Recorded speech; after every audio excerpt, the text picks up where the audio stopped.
It's all about being vulnerable for me. And I say this to people that I coach, that I lead, that whether I lead or follow, it's not about me. I must say that. I don't know how many times a day, brother, but I have to remind myself because the ego does try to get in the way and tell me how great I'm doing and by the way, none of that stuff lasts, right? No matter how good it is, it too shall pass. No matter how bad it is, it too shall pass. So really getting my ego wrapped up in any of that, especially anything that is, I don't know, materialistic or amount of followers or books or podcast listeners. Trust me, I do it. I've done it. But it doesn't mean shit at the end of the day. Yeah. Hey, everybody. Welcome to the Men on Purpose podcast. I'm excited today because I've got a guy I actually just met, JM Ryerson. I met him literally a couple of weeks ago at an event in Park City where Aaron and I were speaking and presenting to this big group of guys. And, you know, the universe always delivers the right people in your life. And when it delivers not the right people, you are in charge of growing yourself to figure out who the right and not right people are, or the most serving and non-serving people are. Well, JM happens to be one of those serving people. And we met and just instantly connected. And he's got this podcast called Let's Go Win. The company's called Let's Go Win. And I just immediately was attracted to that. And I thought, wow, this guy's doing such great stuff for the world. Let's get him on, man. Let's celebrate him. And let's build a relationship here, a friendship here of cooperation. I don't see competition in this business. And I want to just collaborate with anybody and everybody I can to just make as much impact as possible. And I know that sounds corny and cliche. It's not. It's real. It's authentic. So before I get you JM's bio, real quick, I'm going to keep this under a minute. I promise we're getting right into the episode. Got to get into the community, the Men on Purpose community on Facebook. Get into the Men on Purpose community. It is free. It is an ecosystem of hundreds and hundreds and hundreds of people who are like-minded. At this point, we'll probably have 750 people in there. You're heading to 1,000 next month. Like, get in there, get sharing, get involved, be open, be honest. You want help? If you're not where you want to be, if you're not who you want to be, you got to get into the community. It is free, and people are getting a shit ton of help in there. There's coaching 2 days a week for free for an hour. Think about that. There's free coaching for an hour twice a week. There's exercises, there's giveaways, there's contests, and most importantly, the people in there are just so amazing. And I'm so proud of this thing. And I'm so proud of the people that are in there and what they're doing for their lives and their legacies and their families and their businesses. It's freaking awesome. Anyway, second free resource is the podcast. We got our mastermind. If you are ready to kick this thing up a notch and get to where you want to go and evolve to who you want to become, the mastermind will get you there in 100 days, guaranteed. I'm passionate about this. Excuse my F-bombs if you have children in the car. So let's get to JM. Enough of that. Let's get to JM. So JM is an author. He's a mindset coach, and he's a host of Let's Go Win podcast, who's been building companies and leading sales teams for over 20 years. He's the co-founder and CEO of Let's Go Win, whose mission is to increase leadership, enhance culture, and help teams achieve peak performance. JM believes that everything rises and falls on leadership. Based on this belief, he spent his career focused on enriching the lives of others while continuing to educate himself on the best practices in leadership, vulnerability, and teamwork. His ability to impart some of his knowledge may be his greatest contribution to you and your team's success. JM his great passions are inspiring people to live their best lives and become open to what life has in store for them. His ultimate goal is to give others the tools that will allow them to transcend their self-limiting beliefs. And there's nothing more inspiring than to watch somebody achieve more than they can ever imagine. That's why JM considers it just a real privilege to be a part of other people's incredible journeys. JM was raised in Montana. He lives in Boca Raton, Florida with his wife, Lisa, and his two amazing boys. Here you go. JM Ryerson, we're talking about authenticity. We're talking about fulfillment. We're talking about happiness. We're talking about being a freaking man and dad and husband on purpose. Here you go. Enjoy. All right, JM, let's do this thing, man. We only met a couple weeks ago at an event in Park City. And I really you came to one of my classes. And then I really just we hung out afterwards, and I really enjoyed your story. And I thought, man, I think the guys of the podcast, or the men and women who listen to the podcast, are going to get such a great amount of value out of you and your story and the choices you've made. So here we are.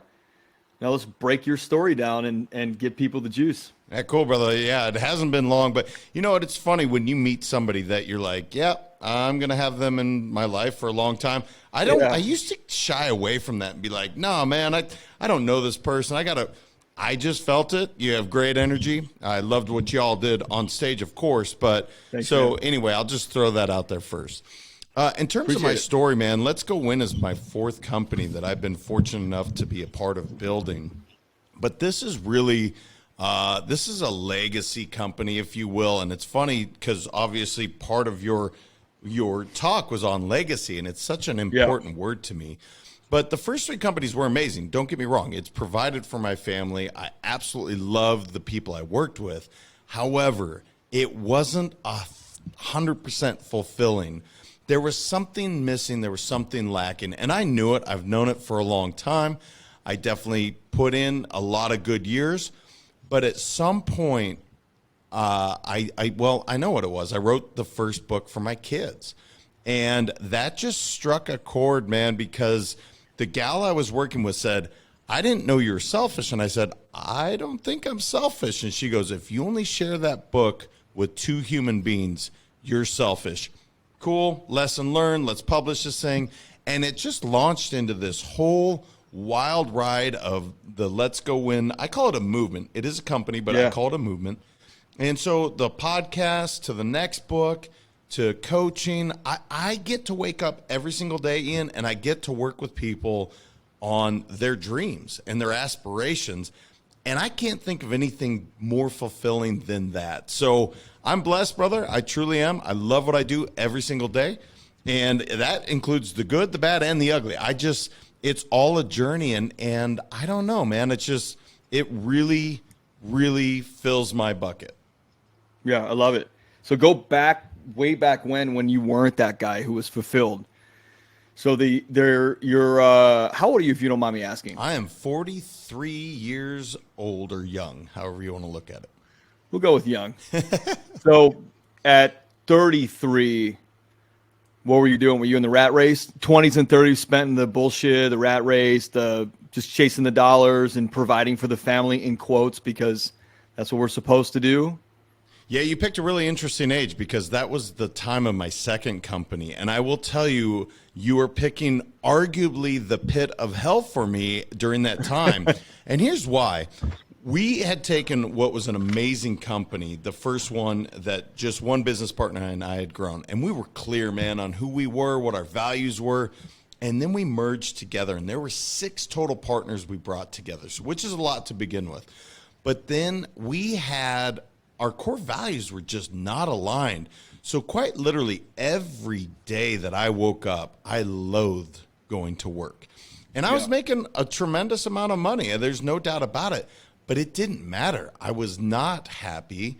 That bled into my marriage. That bled into me as a parent. And it's like, people think they can compartmentalize. I don't believe you can, because if you're not happy in one area, that stuff is going to absolutely come over into other. And that I was the case. I was the case in the point.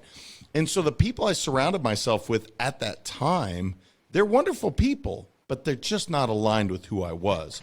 So to go back 10 years, man, it was not ideal. And so I knew at that point I did need to make a change. That led into the third company, which is wonderful, but it's not quite the same as it is today, man. Like, I get juiced to get out of bed every day. Like, seriously, I hop out of bed and my wife's like, it's the morning. Can you relax? And I'm like, sorry, love. I'm off to work out, meditate, journal, all the things I love to do. And I get to do that with a bunch of people that I'm helping. So it's pretty cool. Yeah, I love that, man. So you're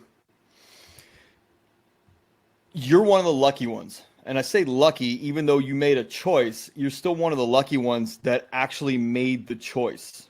Because I think a lot of guys make the choice, or they know that they're unhappy. They know that they don't want to be doing what they're doing. They may make a choice to jump out or to go try something new, and they get sucked back in. Case in point was me. at 29, leaving my dad's shipping business in which I made a lot of money, had a lot of success. And then at the end, like I was pretty much on empty, like broke.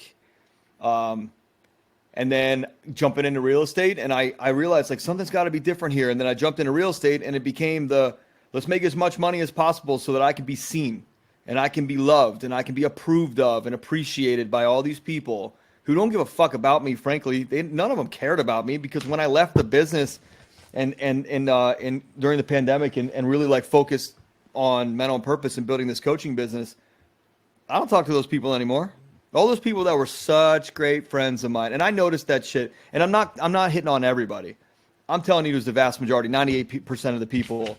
I noticed it when my daughter was born. And then when I left the business, I realized like 98% of these people are not my friends. So the time that I spent at the bars, the time that I spent in these conferences, hanging out with them at night, hanging out during the day, masterminding, whatever, with them, it actually wasn't, I was lying to myself, and the signs were there. I was lying to myself. And then building the coaching business, like, don't get me wrong, there's still some frustrations. Of course, it's a business. And I wake up the same as you, man. Like today, I get to impact somebody's life. I get to make a real difference in somebody's life today. And how do you feel about like ego in that? Like, do you ever feel like sometimes your ego's kicking because you're like, man, look at all the shit I'm doing for other people today, you know? You know, it's so interesting, man. You said so much in that. And I have to tell you, before I answer that question, I wrote an article on people coming into your life for a reason, a season, or a lifetime, right? And that took me a long time to really grasp, man, because you know, there's people that came into my life for a reason, but I thought they were lifetime. I was trying to hold on to them like they're lifetime buddies when it wasn't the case. And that's okay. Yeah. Look, I learned that, and I'm not saying I have it down. Heck no, man, I'll make that mistake. But I do trust my gut far more. Like, I know when it's like I said, when I met you, I felt the energy, and I was like, yep, I'm going to do something with this dude. And there's another guy in Georgia that you and I both connected on, and I was like, something's there. So I have to say that.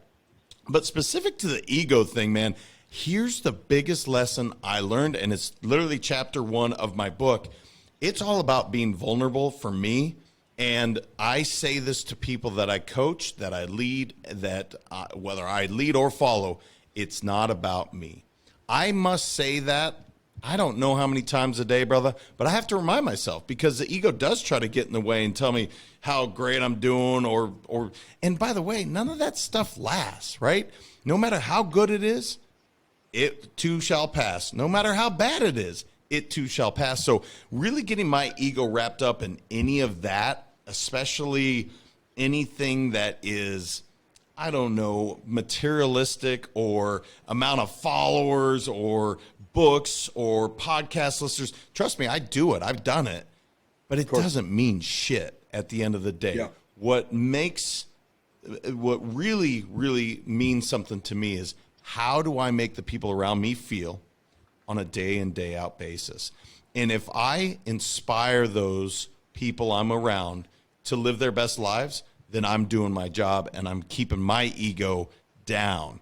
So it's funny. I used to say we don't have an ego. We do. We all have one. It's okay.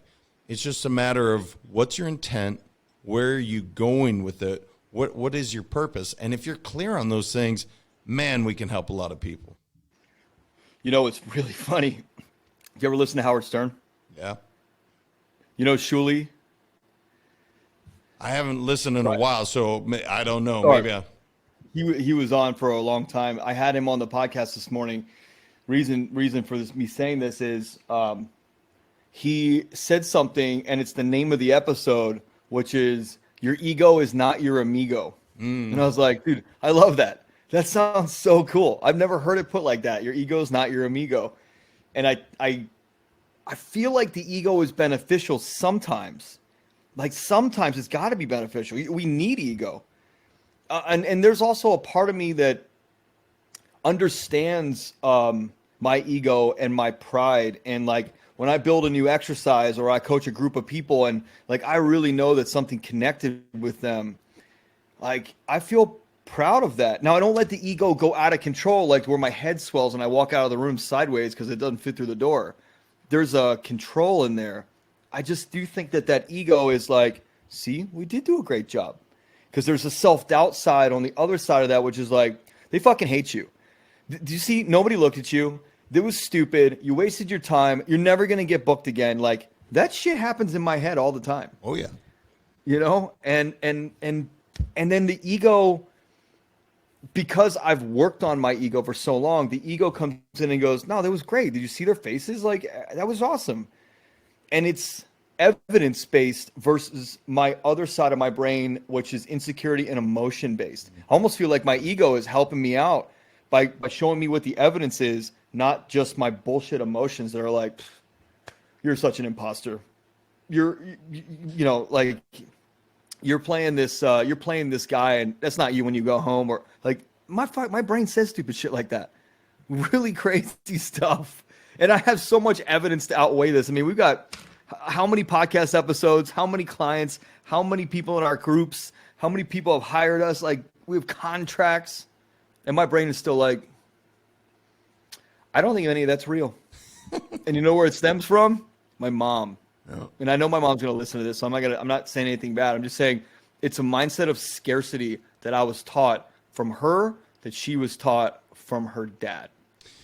Dude, you're talking hardwires, brother. I could go on for days on this shit. I want to get into that. That's where I'm taking this. I want to get into hardwiring. Yeah, because, I mean, look, we inherit so much baggage, some good, some bad. And my parents are awesome. But one of the biggest things I had to process through was my dad's association with money.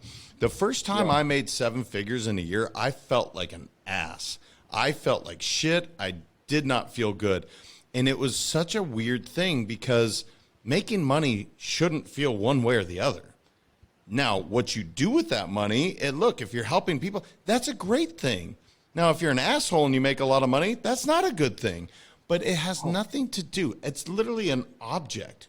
What does that have to do with who you are as a person? So I guess with the ego, when you're in there's a lot, actually. Before you go into that, it's a lot. People wrap their entire identity. You may have. I know I did. I wrapped my identity around the type of money I was making. And if I was making a little bit, I was a loser. Fuck off, loser. And if I was making a lot, I was a winner, and people should be looking at me as a winner. It was so messed up. It was so messed up. Yeah, brother, I see. And again, maybe I'm just a man of kind of low means. I'm a kid from Montana that just... I never gave a shit one way or the other. Material items have never been important to me, other than taking care of my family, right? Like my wife, she's got an expensive lifestyle, man. She grew up with money. My kids, they have wanted for naught. But for me, that never meant anything to me. That was just not important. But I understand what you're saying. But what was interesting is when I made that first time, I remember, man, when I said I made over 7 figures in a year, I felt horrible. And I had to process to say why.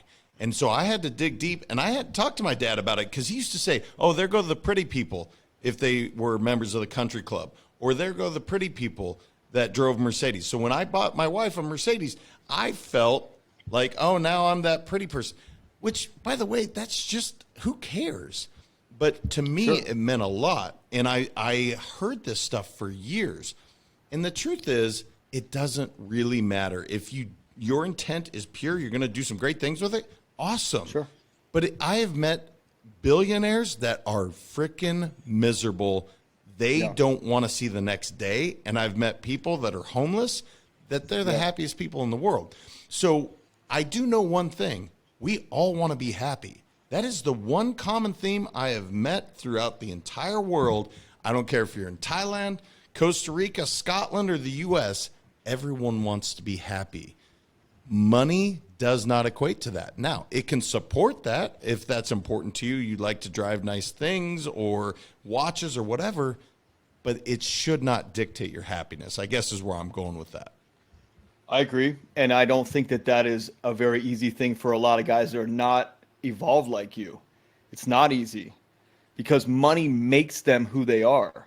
I mean, I remember in my 20s, money made me who I was. And when I lost the money, the friends, the acquaintances, the relationships, it went with it because it was based on a relationship of I had this car, I had that beach house, I had this watch, and I was only associated with them because of that. And there's a part of me today at 40 years old, and I live in Southern California, so you got to really know your shit around here. You got to watch yourself around here. This is ego central, and fake, inauthentic people central. I've never seen more inauthenticity in my life. And like I wanted to join a car club. I have a little M3 and I wanted to join a car club, and I was very specific in who I wanted to join with because I didn't want to join with a bunch of people whose cars made up their identity. That's the guy with that car. And now I have a rare car, and I told the guys who I wound up joining with, and they're a wonderful group of people. I said, guys, don't refer to me as the guy with that car. I am a guy, and you know me. My name's Ian, and I also happen to own this car. And please I want to be specific about that. It was very interesting, the conversation we had with the owner. Like, there's so many people out there that make money to make an identity. They're not as lucky as us, or they just haven't done the work. Fuck lucky. They haven't done the work.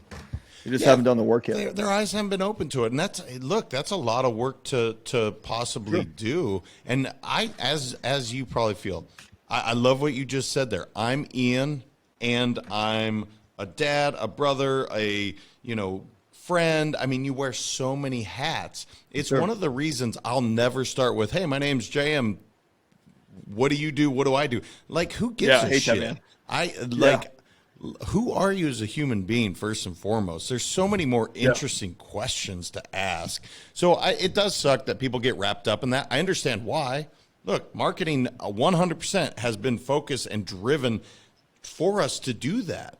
And if you look at the heroes out there, you're not looking at Mother Teresa or some of these amazing leaders that we've seen through the years. You're looking at Elon Musk, and I'm not saying he's a good or bad, right? Mark Zuckerberg, I'm not saying he's good or bad, but those are kind of the vaulted heroes today, when the truth is that person working at the soup kitchen, they might be the biggest hero there is today, but they just don't get the publicity as maybe they should or could. Yeah, I agree with that. Let's go back to something you said about your dad and like, there goes the pretty people. There are so many guys that I talk to in our coaching business, or whether we're at an event or something, who will say like, "Man, I'm tired of being broke." And I'm like, "Cool. What's your parents' financial situation?" "Broke." I'm like, "Okay, well, do you expect any different? It's how you were programmed. You can't program a computer to do anything different than the program it runs. You've never done anything different. Like, Jam, you did something different to reprogram yourself to attract that type of money.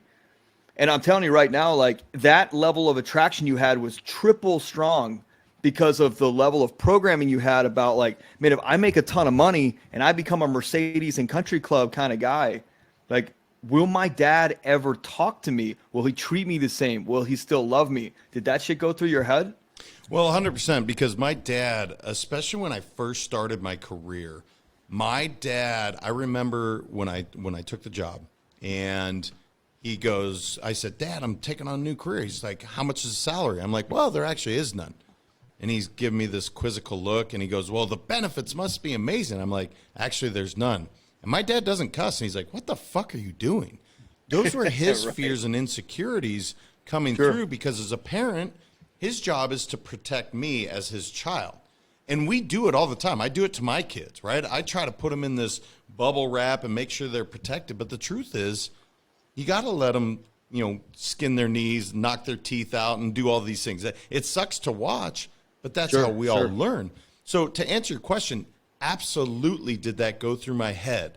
However, I am also driven by, if you tell me I can't do something, that's the first thing I'm going to do.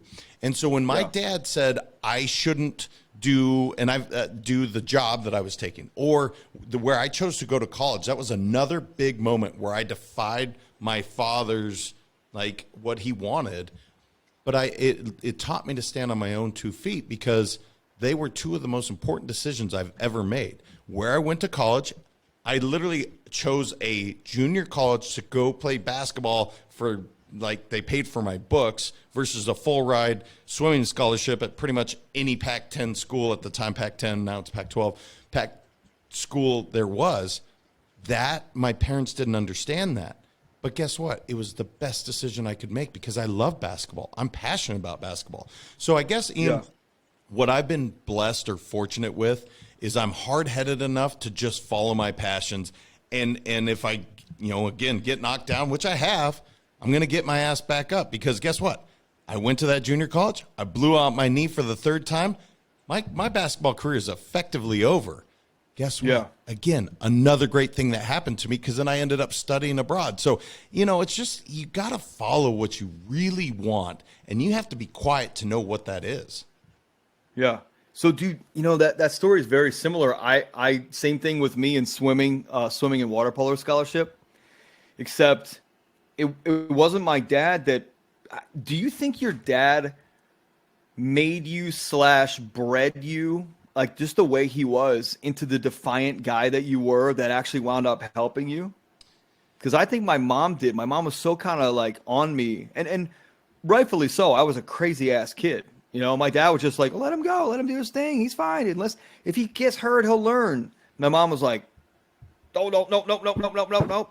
And so I learned to be very defiant very early on. And when I got kicked out of preschool and kindergarten, who the fuck gets kicked out of preschool? I did.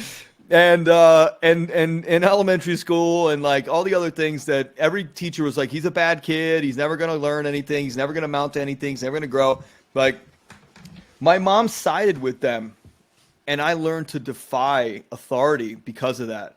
Because I didn't feel that shit inside. I felt very smart. I felt like these tests are stupid. And now we look at it and we go, it was the tests that were stupid. You're testing me on shit that you need me to learn so that your aptitude or whatever, your scores go up for the county. It's not shit that I want to learn. So your test doesn't make me look smart or stupid. Your test is irrelevant to my intelligence. And that's the shit I learned later on. Yet those early years bred this defiance that was so strong. It has definitely kicked my butt. It has definitely kicked my butt before. And it has, like when I started this podcast and everybody said, only thing you need to pay attention to is your downloads. Get your downloads up and you can start getting dollars in. You can start getting ad money in. And I just was like, well, who are you? Well, I've done 7,000 podcast episodes. I'm like, well, I think you're wrong. They're like, you're going to argue with an expert? I was like, yeah, I think it's something different.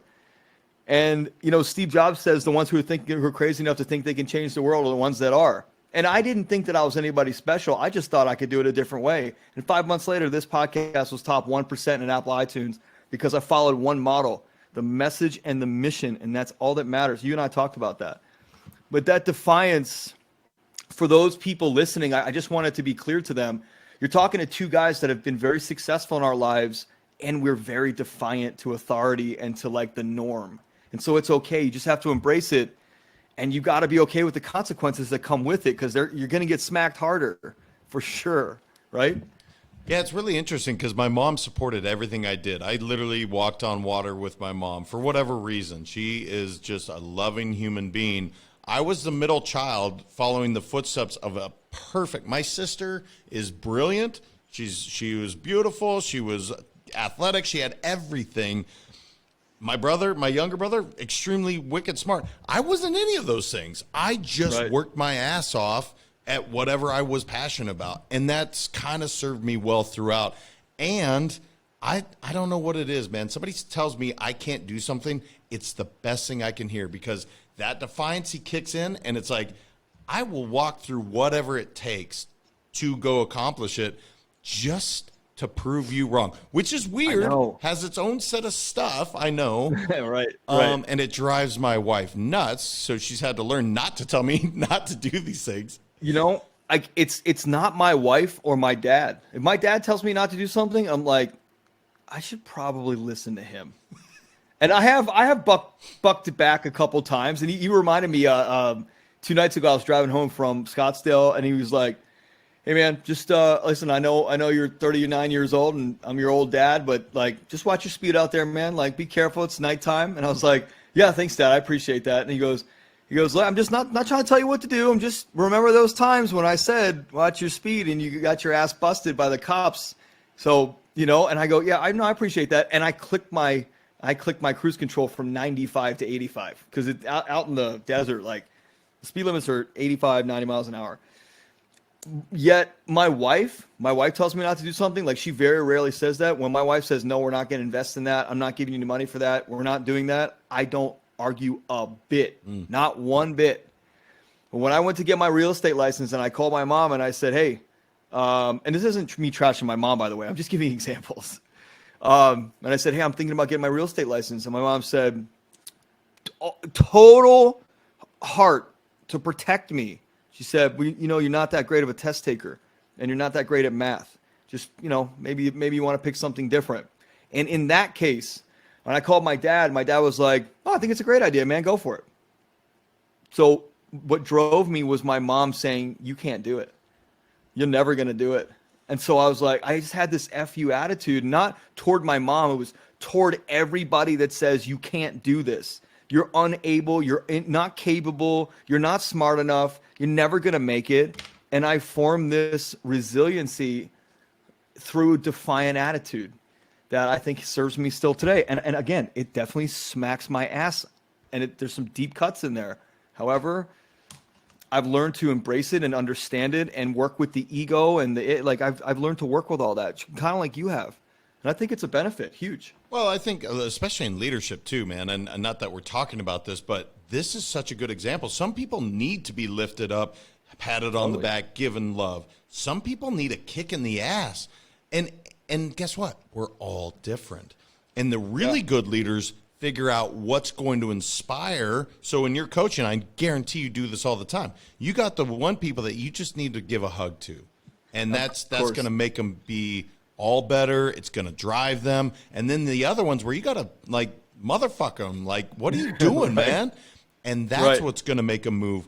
But that is truly probably why I love what I do too, and why I'm sure you do too, because it's different every single time. There is no carbon cut, like everybody's the same. It doesn't operate like that. We're talking about human beings with energy and minds and all sorts of. So to ever say it's going to be a cookie cutter approach, that doesn't work. It doesn't work as a parent. It doesn't work as a leader. It doesn't work in business. No, I completely agree, man. Completely agree. So you went through these businesses and you were telling me some stuff about the businesses. Like, you want to talk about that? And then let's roll into Let's Go Win and how that whole thing came along. Yeah, man. So, to kind of catch the story back up, the second company was awful. It was just not a good fit.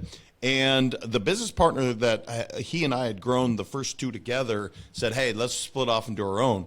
And we were going to do that. But then I knew a couple guys. And so we merged again, believe it or not, after this failed attempt at number two company, we merged with two other partners. And it was such a great decision in terms of monetary, in terms of cultural values. We were really clear on what we wanted to do. And it was an awesome ride. I'm still a silent partner on sabbatical. I don't know what the hell you call it, but I'm still receiving money from what I built. But it allows me to spend every energy, all the time, money into Let's Go Win. And so it's just awesome. Like today, brother, I have to tell you, I had probably the most efficient day I've had in at least a month. I made everything on my top 3 things I had to do, and then my task list got done. Now, it's 7:30 East Coast time, so I definitely put in 12 hours or whatever it was today. But the clock, it just flew by.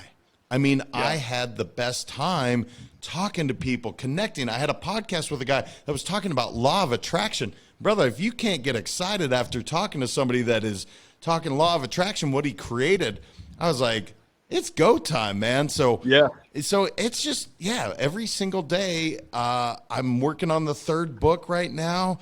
You know, my wife is like, when are you going to just stop and focus on one thing? And I'm like, I don't know if I'll ever do that unless I'm called to. And right now I'm not. I'm called to do the podcast, do the books, work with, I know you and Tommy, I guarantee something's coming from that. I just know it.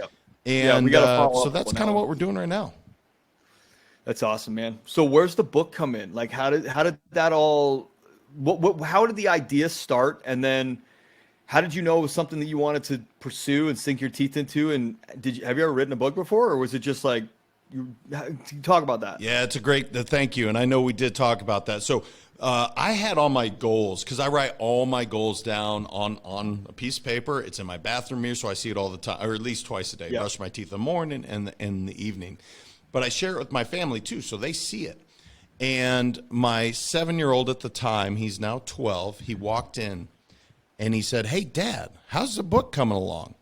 And I got crushed in that moment and inspired at the same time because for 3 years, my son had seen this goal. And the bullshit of it is I hadn't done anything with it other than written basically the first chapter. I won't lie to my kids. So I looked him in the eye and I said, "I haven't done much with it, bud." And that day I committed I was going to finish it. Within 6 months, the book was done. So to answer your question, no, I have never written. I don't necessarily even love my personal writing. That's why I worked with someone to really make it sound better and let my voice really come through. And it was such a cool experience, man. But you said imposter syndrome earlier. I had it. Yep. It came through. I was the toughest critic by far. I was just tearing apart, so much so that it probably would never be done had my son not just put me on blast that day. So, you talk about accountability. It's amazing what we learn from everybody, our kids included, man. Like I told my oldest boy, I think I work pretty hard. I learn work ethic watching my 15-year-old who plays a ridiculous amount of tennis. I aspire to work as hard as he does because he has a drive like I've never seen. And I learn accountability from my younger boy. He will call me out on anything as kids will do. And so that's where it all came from. That's where the first book came from. And it just snowballed from there. So was Let's Go Win the first book? Let's Go Win was the first book. Yep. The orange one up to my whatever shoulder that is left one. Yeah. But you didn't originally write that for everybody. Just for the two boys. Yep. So you've inspired me because I have this thing called the Power Doc that I created for my daughter. So my daughter, like, same thing. She's like, I'm like, she holds me accountable to not saying I can't or I don't know. And like crazy stuff that I've only said like one time. And I made it a rule in the house. And then she's like, "Oh, Dad, you can't?" Or I'm like, my wife will go, "You created a monster. It's your fault." And so I when she was a baby, I started writing down everything that I knew. Right? I thought about if I never got to talk to her, just this is weird and morbid. Like, what kind of legacy would I leave if she never really got to talk to me? Like in a back and forth scenario, not like a 3-year-old talking to you, but like and she was a smart kid. She could talk at like 9 months, 10 months, not conversate. And so I started writing this document, not thinking like I'm going to die. I was like, what if I build my legacy and like collect and put all my thoughts and lessons and stuff on paper, like I can never teach my kids in person. And so I started building this thing called the Power Doc and started telling her about it. And now she'll be like, "Oh, Dad, we should write that in the Power Doc." So it kind of inspired me that only my kids see that Power Doc. Yet I know for a fact that the kids of the world and the parents of the world could bond over this type of thing and they could pick their favorite quotes. It's not all my shit. It's stuff I've learned. It's quotes that I like from famous people or influencers. Like, how did that happen to where it went from for your kids to this published book? Yeah, brother, and I love what you're doing because I know you're a student, man. So you're probably reading a ridiculous amount of books. You're listening to podcasts. You're around amazing mentors and an awesome group. To do that, to put that all together, that was the same idea. Like, I read approximately 30 books a year. I know it's rare for people to want to do that. So you try and take these bits from authors and mentors and your parents and grandparents. And so to your point, how did it get to that? When that gal called me selfish, I was like, you're right. Was that your publisher? It wasn't my publisher. It was actually a gal that I called to hold me accountable after Trey said, Trey's my youngest, after Trey said, hey, Dad, how's the book going? I called her and I said, hey, I need you to be on me about getting this done. And she was awesome. She's exactly the coach or whatever you want to call her in that moment that I needed. And she's the one that called me out. She's like, cool, you finished the book. Now don't be a selfish prick. Share it with other people. And brother, It is one of the best things, best pieces of advice I ever received, because look, it's about as vulnerable as you can get. If you truly pour your best work onto a piece of paper, that's permanent. Now you share it with the world.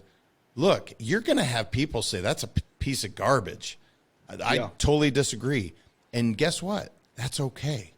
And so that whole idea of vulnerability, again, I'm a kid from Montana. I was taught boys don't cry, and I start chapter 1 with vulnerability.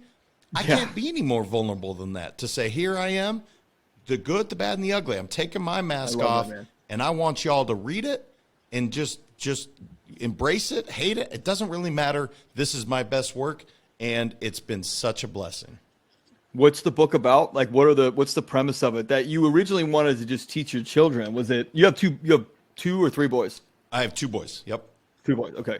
So originally you were teaching your kids about a full circle man, or like a whole man, not like some of the bullshit we're taught about. Be a man, don't cry, suck it up, be tough. And I remember, dude, and this isn't even like football or tough sports, like in swimming. I remember I was swimming at the U.S. National team down in Fort Lauderdale at the Swimming Hall of Fame. And I remember we were cranking. We were probably on 20,000 yards for the day. You know how long that is? That's ridiculous. It's fucking long. It's miles. We were swimming a day, miles. And they were like, all right, everybody out. And it's like 6 o'clock at night. We've been swimming since 5 a.m. with a couple breaks, for food, just for refuel. And they're like, all right, we're sprints on a declining timer. Everybody's got a nail, or we'll stay. And we're like, fuck you, man. What are you, nuts? We just burned like 9,000 calories today. We're tired. Like our muscles need a rest. And so we get on, and as a sprinter, of course, I have to prove something. So I get out there. And what happened was, when I set a time, the next person had to set a time. It was so stupid for the fastest guy to go first. So stupid. And I blew out this, I still have it, man. Like, there's a ball right here. See that? Yeah. I blew this whole tendon out, like to where my arm like started sagging. And I was like, whoa, that sucks. And they were like, get back in there. And I'm like, what are you talking about? I got to go to like a hospital. And they're like, no, you can swim with one arm. We'll tie it up. We'll tie it up on your side. And that's what they tried to do, until somebody was like, he could probably drown doing that. He doesn't know how to swim with one arm. And there was a whole suck it up, don't cry like mentality. It hurt like shit. I didn't want to cry about it. I wanted to complain about it. And it was like, suck it up, be tough. You're not on this team because you're a wimp. Like, that's how it was. And then they were like, if you want to go swim with the girls, you can. And I thought, well, those girls are tougher than me. What are you talking about, swim with the girls? I don't want to swim with the girls. And I took it seriously. But what they were saying was, the girls aren't tough. And that was how we grew up. We're kind of around the same age. That's how we grew up. I have a son. I mean, I have a daughter, and my son's turning 2 on Saturday. I don't want him to think that you always have to be tough. Like, I love what you did for your boys, man. And for the world, for that matter. Think about this for a second. The things we were taught, hey, don't cry. Bottle that shit up, put it way down deep, and then someday it's going to explode like a volcano. It's awful advice. Like, whoever thought of this? It was just really, really bad. And again, that's the hardwires that have been passed down for generations.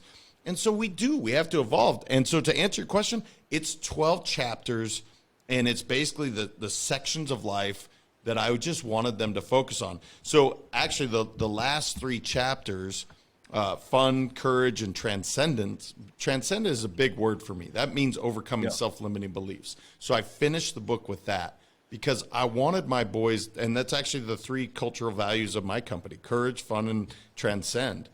I wanted my boys to to have fun first and foremost. If it's not fun, stop doing it, man. It's just, look, we're not here long enough to do it. And for any of those people miserable in their job, stop. You don't have to. Be courageous. That's the next step, right? Like in anything we're going to do, it's going to take courage to go out and fail. It's going to take courage to succeed. It's going to take courage in everything we do. And then lastly, transcend. Overcome whatever self-limiting belief you have. And I get it. There's fears. But remember, fears aren't real. They literally are, it's false evidence appearing real. It's not a real thing. And so I do a whole exercise with people I coach where I'm like, look, recognize that you have it, release it by writing it down, burn it, tear it up, eat it. I really don't care. And then react in opposition to that fear. So that's the 3 R's I use. When it comes to fear, it's like, okay, recognize it, release it, and then react in opposition. So that was the whole idea of the book, man. I will say that 7-year-old is now 12. He has still not read the entire book. That's all right. And my 15-year-old has read it a couple times. So regardless, it's touched a lot of people, and it's been awesome. I feel like when they need it, they'll go for it. So like I had to put this idea out of my head. Like I write in my journal to them, right? So I don't write to me, I write to them. Who's going to read my journal? Me and them. Or maybe like a coaching client or something, but I'm not leaving my journals behind for my clients. I'm leaving my journals behind for my legacy, for my family. You know, my clients are a part of the legacy. However, I think it would be fascinating to like find my dad's old journals. Like I'm chronicling my dad's life on the podcast right now because my dad doesn't have old journals. And to see in his handwriting, like with dried tears on some of the pages, I think that's so neat. Maybe my kids don't. Maybe my kids do. But like, I think they'll read it when they need it, when they want to, and it'll be when they need to get close to you and maybe don't feel like they can, or like me, they're not going to read it because you want them to. You know what I mean? Like that's why they won't. Because if you were defiant and I was defiant, our kids have defiance built into their DNA. They just do. That's so true. My 12-year-old, I can't talk him into anything. So great news. He's never going to get peer pressured into shit. Now, that's great. Yeah. If he's doing bad stuff, I'm not peer pressuring him out of it either. So it's one of those, it's a blessing and a curse. Some people have to learn by their mistakes, man. And that was me. Like my dad would say to me, look, dude, I've made that mistake before and I've already paid for it. It already cost me. So you can learn from my mistakes, which are free to you, by the way, or you can learn from yours, which have a cost, mainly monetary and probably time and opportunity cost to them. It's your call. I'm okay with whatever one you choose. And so in my later like teens and like my mid 20s, I started really listening to that a lot more than whatever. My dad doesn't know anything. My dad's like telling me stories. I'm like, holy shit, you did that? Wow, I thought you were a square. I think every kid thinks their parents are square, you know, like just boring. So, dude, this has been awesome, man. Like I love what you're doing for your boys. I love what you're doing for the community, for the world. I love that you shifted and switched and like are following this passion that you're really fulfilled by every day. Because I remember you telling me like that you weren't really fulfilled by your other job, your business. You liked running the business. It wasn't fulfilling you. And now you found something that does. And I can tell you right now, like Meredith, my wife and I have this conversation all the time. Like money will come. Being fulfilled every day is you can't buy that. You just can't. You cannot buy that. You know? Like I'm looking over like out my window here, like I got this big piece of glass in front of me and I look over this canyon. I'm still on top of a canyon in Los Angeles. I look over the canyon. The sunrise comes from like right here. The sunset comes from like right there. And I'm like, wow, like when I finish this interview, I'm going to go take my kids for ice cream and dinner, and we're going to watch the sunset, and life is amazing. I had 3 podcast interviews, 4 coaching calls. That was my day. That's my life. Like, think about it.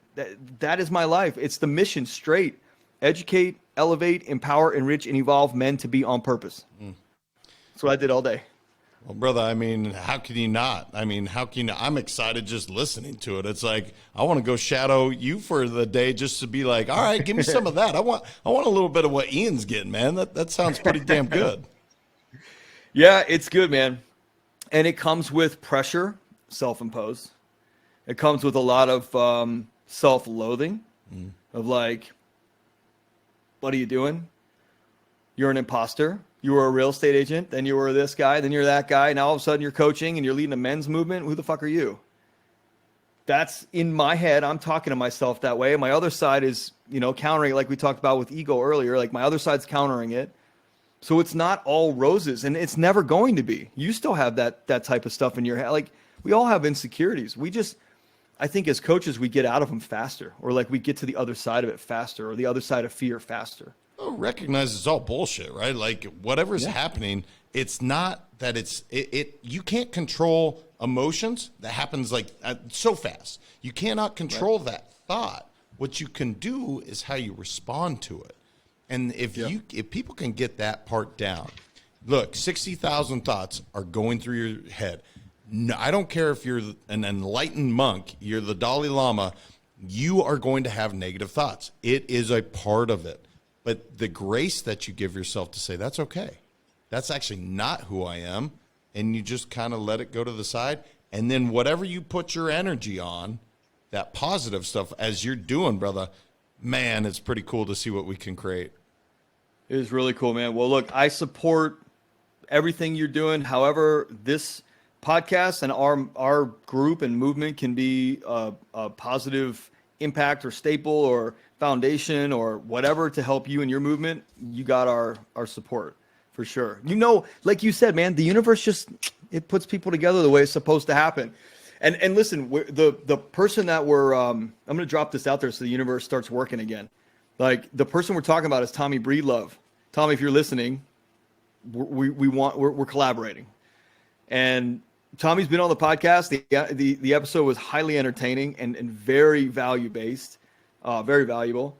And it's interesting because when JM and I met each other, we started talking about this guy, and it turns out that we're both after Tommy to collaborate on something. And I had an appointment on February 10th to go to Atlanta to work with Tommy on something.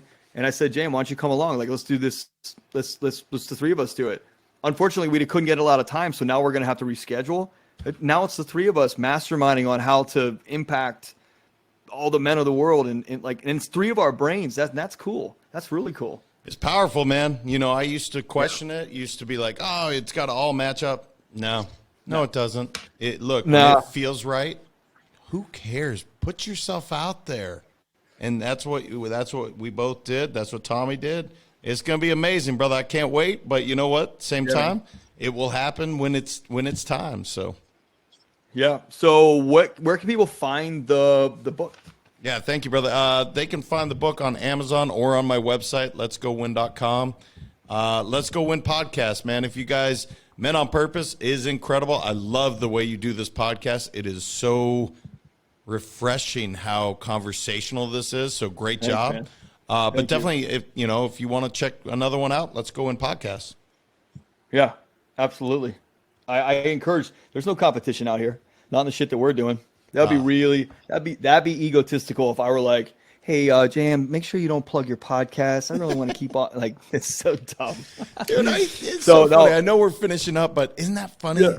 Where people it's lonely at the top. No, it's not. It's beautiful. There's so much abundancy. Like, brother, that's why don't be afraid to collaborate, empower. Anyway, I don't mean to get us going. It's lonely. It's lonely at the top when you've clawed your way to the top, maybe excluding people or thinking about people as competition and trying to like hide your cards or, I remember when I first started out in real estate and I said to this lady, hey, can I market one of your listings and I'll hold the open house for you? You're not going to do it this weekend. You're going to be away. And she was like, absolutely not. And I was like, well, why not?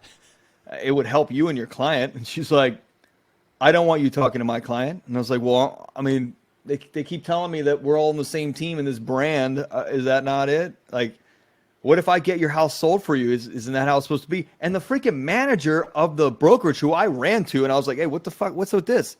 She goes, oh yeah, we don't do that. And I'm like, well, what if I could get the property sold? Isn't that the goal? And they were like, yeah, no. We don't share. What are you, nuts? And I'm like, am I nuts? I feel like it's a cooperation for the client. It's not about you. In this business, I love that. It's not about you. Oh, brother. It's not about you. It's not about me. I'm a catalyst. It's not about you. You're a catalyst and you're an orchestrator, and that's what I am. I'm a facilitator of information. That's what Tommy is. That's what all these guys are. Why the hell will we want to stop each other, man? We're thousands of times more powerful together because my personality is different. Yours is different. You have a little bit more over here, and I have a little bit more over here. And if the world benefits, isn't that the thing? Isn't that the point? Brother, let's go win. I'm telling you, that's why my company is called that. Like, let's all go win. Shit, there's tons of winning to be done. So yeah, there's no competition I gave myself and my ego that talk very, like when I first, I bought Men on Purpose, the brand name. It was owned by some whack job. And I took it and built it into what it is today. And I promised myself that like I would never see competition in this. I would always see cooperation. Now there's jerk offs out there that are doing like some wacky stuff with personal development. I just canned a couple off my Instagram yesterday for some just whacked out philosophies and ideals and like mindset. And I'm like, God, man, I don't want to be a part of that. Mm-hmm. I just don't want to be a part of that. The rest of us who are genuine and authentic in our approach and our desire and our drive to lift guys up and kind of like help them get to the next level, how the hell can I not support that? It's true, man. You're clear on your brand. You're clear on who you are, brother. I love it.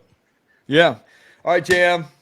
Appreciate you, man. This has been great. Like we could riff like this for probably a couple hours, man. Well, we definitely will. But thanks for being on here and sharing your life and your lessons learned and everything about Let's Go Win and your passion. I know the audience is going to get a lot out of this, so we appreciate it. Thank you, brother. I appreciate you. Keep doing what you're doing, man. It's amazing. Thank you so much. Absolutely. And then you and I are going to swap. I'm going to be on Let's Go Win. I don't know when, sometime. So audience, listen for that. You want to go find everything JM out there, go to letsgowin.com. Check out the Let's Go Win podcast. Go to the Amazon, get the book.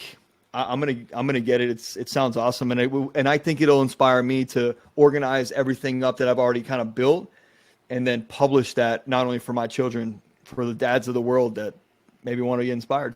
So this is great. Thanks again, man. Appreciate you, brother. Audience, thanks for listening. We'll catch you on the next one.